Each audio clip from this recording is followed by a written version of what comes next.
Hello everyone, কি অবস্থা সবার? আমরা কোথায় যাচ্ছি বলো তো? আসলে আমরা যাচ্ছি বরিশালের ঐতিহ্যবাহী বাণিজ্য মেলা, যেটা লেবুখালীতে অনুষ্ঠিত হচ্ছে। ওখানটাতেই মেলা ঘুরতে আর কি। আসলে অনেক দিন ধরে যাব যাব ভাবছিলাম, কিন্তু যাওয়া হচ্ছিল না। ওয়েদার ভালো ছিল না। আর আজকের ওয়েদারটা মোটামুটিভাবে ভালো। আর যেহেতু শুক্রবার, সবাই মোটামুটি ফ্রি আছে, তো ওই জন্য ভাবলাম আমরা সবাই মিলে চলে যাই। তো এখানে আছে আমাদের প্রীতিকামণি, অনামিকা দি, শ্রেষ্ঠা, শৈলী, অবন্তী, কল্লোল এবং তন্ময়, সাথে আমি আর আমার পুচকু। তো বলতে বলতে আমরা কিন্তু চলে এসেছি মেলার মাঠে। আর এই মেলাটা হচ্ছে লেবুখালী ব্রিজের বাম সাইড থেকে একটা বিশাল বড় মাঠে অনুষ্ঠিত হচ্ছে।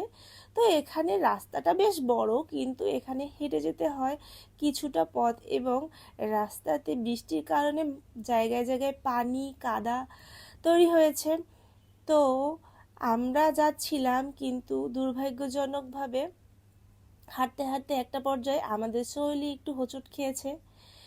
হোঁচট একটু খেলেও ব্যথা কিন্তু সে বেশ পেয়েছে। আসলে এরকম কাদার রাস্তায় হাঁটার অভিজ্ঞতা না থাকার কারণে এরকমটা হয়েছে।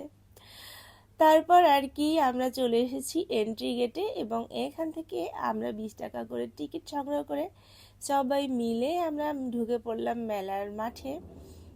তো গেটের বাইরে আমরা কিছু ছবি ভিডিও নিয়েছিলাম, দেন আমরা প্রবেশ করেছি মেলার মাঠে। আর হ্যাঁ, আমাদের বাচ্চাগুলো কিন্তু খুবই এক্সাইটেড ছিল, যেহেতু ছোটোবেলা থেকে ওরা কিন্তু ওরকমভাবে মেলা দেখে অভ্যস্ত না। কজ বরিশালে আগে অনেক বেশি মেলা হলেও গত 5-6 বছর যাবৎ কোনো বাণিজ্য মেলা অনুষ্ঠিত হয় না। আগে তাঁত বস্ত্র মেলা, বাণিজ্য মেলা, সব ধরনের মেলাই অনুষ্ঠিত হতো, কিন্তু কেন জানি না অনেক বছর যাবৎ বরিশালে টাইপের কোনো মেলা হয় না। আর এখানে এক বাবুলওয়ালা মামা বাবুল ফুলাচ্ছিল, আর সিন্ধুজা আদৃতি ওটাই ধরার চেষ্টা করছিল, আর আমি ওদের সাথে তাল মিলিয়েছিলাম। তারপর আর কি আমরা ঢুকে পড়লাম মেলার স্টলে। স্টলগুলো ভিজিট করার জন্য। আসলে মেলায় ঢুকলে মেলার মূল আকর্ষণই হচ্ছে এই সুন্দর সুন্দর রং বেরঙের স্টলগুলো। যদিও এখান থেকে আমাদের কেনার মতো তেমন কিছুই নেই, তারপরও বাচ্চারা কিন্তু এসব বেশ পছন্দ করে। আর আমাদের সিন্ধুজা আদৃতি তো খুবই পছন্দ করেছে।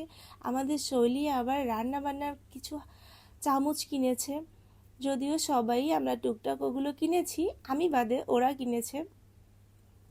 এরপর আর কি একটা স্টল থেকে বের হয়ে যে অন্য স্টল ভিজিট করব, সেই অবস্থা আর নাই। বৃষ্টির জল জমা হয়ে সাথে কাদা তো আছেই। তারপরেও আমরা এসব